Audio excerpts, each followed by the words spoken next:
Willkommen zu einer neuen Mivola News Ausgabe. Bella Italia im Wunderland. Die Planungs- und Umbauarbeiten für den neuen Abschnitt, der direkt an die Schweiz angrenzen wird, sind in vollem Gange. Momentan wird die zukünftige Fläche Italiens noch von unseren Modellbauern bewohnt. Daher ist gerade eine große Umsiedlungsaktion am Laufen. Am anderen Ende des Gebäudes entsteht gerade das gelobte Land der Modellbauer, in das sie bald ziehen werden. Bei unserem obersten Modellbauer Gerd Dauscher dreht sich momentan alles um Dolce Vita, Pasta, Ferrari, Bunga Bunga und mehr. Nach einer Reise durch Italien sortiert er nun die ganzen Eindrücke, informiert sich weiter und arbeitet an den ersten Skizzen, um die Platzverhältnisse zu verdeutlichen. Was genau passt auf die freie Anlagenfläche? Welche Bauwerke können wir in welchem Maßstab umsetzen? Wo können wir Technik einbauen? Welche Bahnhöfe werden gebaut und wie verlaufen die Bahntrassen? Alles Fragen, die genauer durchdacht werden müssen. Eine Lösung entwickelt sich erst langsam.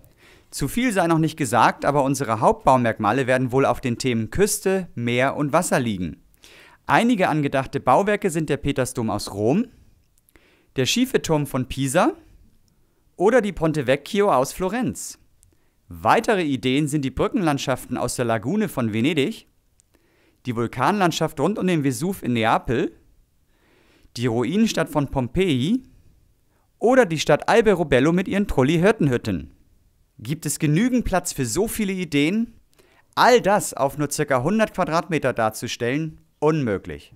Die nächsten Monate werden zeigen, wohin die weitere Planung geht. Baubeginn für diesen spannenden Abschnitt ist bereits das Frühjahr 2013. Kommen wir nun zum Hafen City-Projekt. Hier steht das Grundgestell, worauf später ein Teil der Hafen City abgebildet wird. Da hier unter anderem auch das Modell der Elbphilharmonie platziert werden soll, muss zuvor ein Probemodell angefertigt werden. Hier zusammengestellt aus unserem alten Eingangsschild. An diesem Muster prüfen unsere Modellbauer, wie genau die Details in den Rohbau integriert werden können. Die Elektroniker können hier direkt planen, wie die Beleuchtung in die Fassade eingebaut werden kann. Zudem wird darüber nachgedacht, die Elbphilharmonie mechanisch öffnen zu lassen, um auch den Konzertsaal in vollem Ausmaße zu präsentieren. Mitte November wird es eine feierliche und augenzwinkernde Grundsteinlegung geben.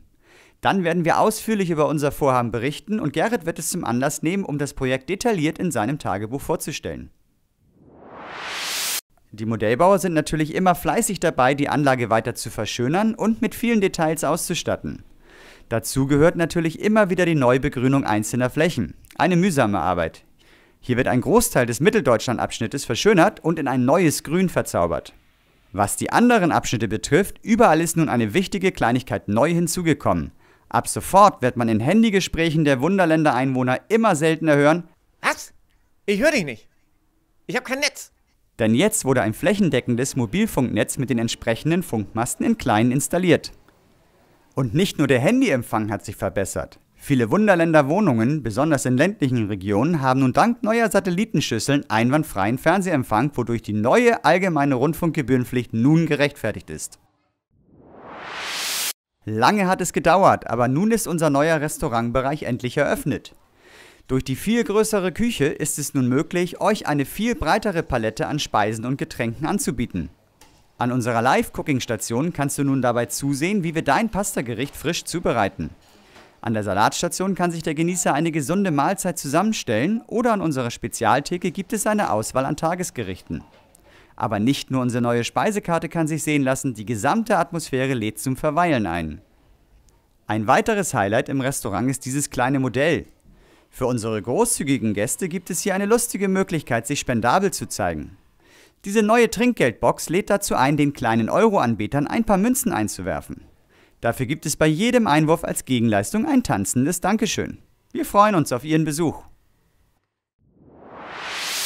Für den Flughafen wird weiterhin an neuen Flugzeugmodellen gearbeitet. Sascha ist gerade dabei, ein weiteres Flugzeug, welches vor kurzem frisch aus der Lackierung gekommen ist, für den Einbau der Technik vorzubereiten. Die Concorde von British Airways. In ein paar Tagen wird das Flugzeug in ihren regulären Dienst übergehen. Ein bereits fertiges Modell auf der Anlage ist die A330-200 der Fluglinie China Eastern. Sie bedient nun den Flugverkehr zwischen Shanghai und Knuffingen. Nebenbei arbeitet Klaas gerade in der CRJ 900 von Eurowings, die ab November in Betrieb gehen soll. Bisher war bei uns nur das Standmodell CRJ 700 auf unserem Flughafen zu sehen. Diese Maschine wird das kleinste Flugmodell, das bei uns zu finden ist. Hier wird die Maschine erst einmal durchtrennt, mit Polystyrol etwas in die Höhe gestreckt und anschließend mit Spachtelmasse wieder zusammengefügt, um etwas mehr Platz für die Technik zu schaffen.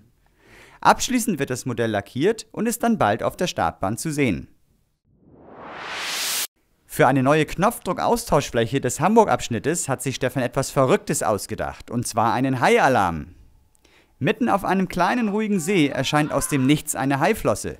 Mittels der bekannten Magnettechnik von Stefan dreht der Hai hier seine Kreise, während die Flosse und auch die Silhouette zu erkennen sind. Die erschrockenen Badegäste hält nichts mehr im Wasser.